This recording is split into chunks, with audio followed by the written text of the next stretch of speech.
Hi guys, எல்லாருக்கும் வணக்கம் guys. இந்த வீடியோவில் நம்ம என்ன பார்க்க போகிறோன்னா, இந்திய அணி தான்ப்பா இப்போ இறக்கத்திலே ரொம்பவும் வலுவான அணி. அது மட்டும் இல்லாமல் இந்திய அணி பார்த்தாலே பயமாக இருக்குது அப்படின்னு சொல்லிட்டு முன்னாள் இங்கிலாந்து கேப்டன் மார்கன் இந்திய அணி குறித்து, இந்திய அணி வீரர்கள் குறித்து சில பல கருத்துக்கள்லாம் பேசியிருக்காரு. அவர் என்ன பேசினார், எது பேசினார் சொல்லிட்டு வீடியோ டீட்டெயில்டாக பார்க்கலாம். அதுக்கு முன்னே நீங்கள் நம்ம சேனலுக்கு புதுசாக வந்திருந்தீங்கன்னா ஒரே ஒரு சப்ஸ்கிரைப் மட்டும் பண்ணிவிட்டு வாங்க, வீடியோக்குள்ளே போகலாம்.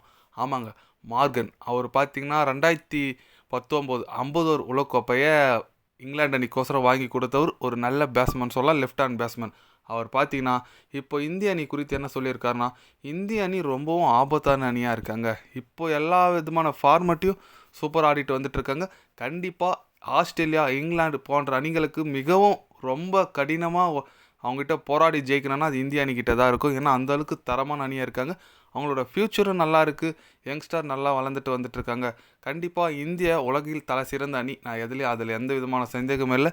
அவங்க கண்டிப்பாக மேலும் நிறைய உலகக்கோப்பை வெல்றதுக்கான வாய்ப்புகள் நிறைய இருக்குது. கண்டிப்பாக இதை நோட் பண்ணி வச்சுக்கங்க அப்படின்னு சொல்லிட்டு நம்ம மார்கன் பேசியிருக்காப்புல.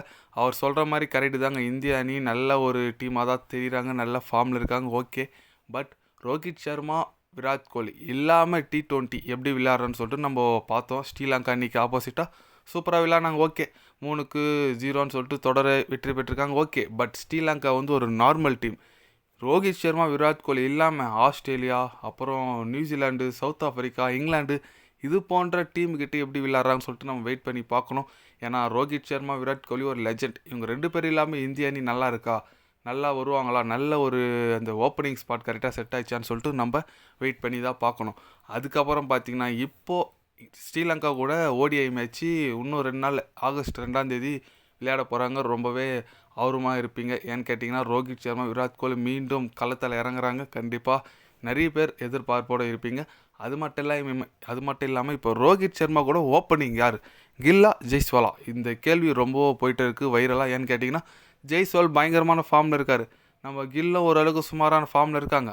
ஆனால் கில்லா இல்லை ஜெய்ஸ்வாலா யார் இறப்பாங்கன்னு சொல்லிட்டு நிறைய பேர் ஆர்வமாக இருப்பாங்க. நிறைய பேர் என்ன சொல்கிறாங்க, ஜெய்ஸ்வால் தான் கரெக்டாக இருக்கும். ரோஹித் சர்மா வேர்ல்டு கப் 10 ஒரு சாம்பியன் ட்ராஃபி எல்லாத்துக்கும் ஜெய்ஸ்வால் இறக்குனா தான் கரெக்டாக இருக்குன்றாங்க. சில பேர் என்ன சொல்கிறாங்க, கில்லு நல்ல ஃபார்மில் இருக்கார், அவர் இறக்கணும்னு சொல்லிட்டு நிறைய பேர் அவங்க கருத்தை தெரிவிச்சுட்டு வந்துட்டு இருக்காங்க. ஆனால் எனக்கு தனிப்பட்ட முறையில் பார்த்தீங்கன்னா ஜெய்ஸ்வால் இறக்குனா நல்லா இருக்குங்க. ஏன்னா ஒரு லெஃப்ட் ஹேண்டர் கண்டிப்பாக சூப்பரான ஃபார்மில் இருக்கார். நம்ம கில்லு நல்ல பேட்ஸ்மேன் தான், பட் அவருக்கு ரீப்ளேஸ்மெண்ட்டாக வேணால் வச்சுக்கலாம், ஜெய்ஸ்வாலுக்கு ரீப்ளேஸ்மெண்ட்டாக.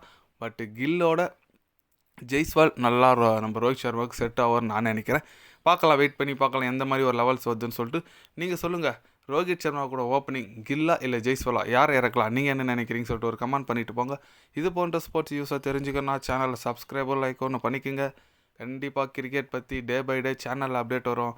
மறக்காமல் சப்ஸ்கிரைப் மட்டும் கொஞ்சம் பண்ணி வச்சுக்கோங்க. நன்றி, வணக்கம்.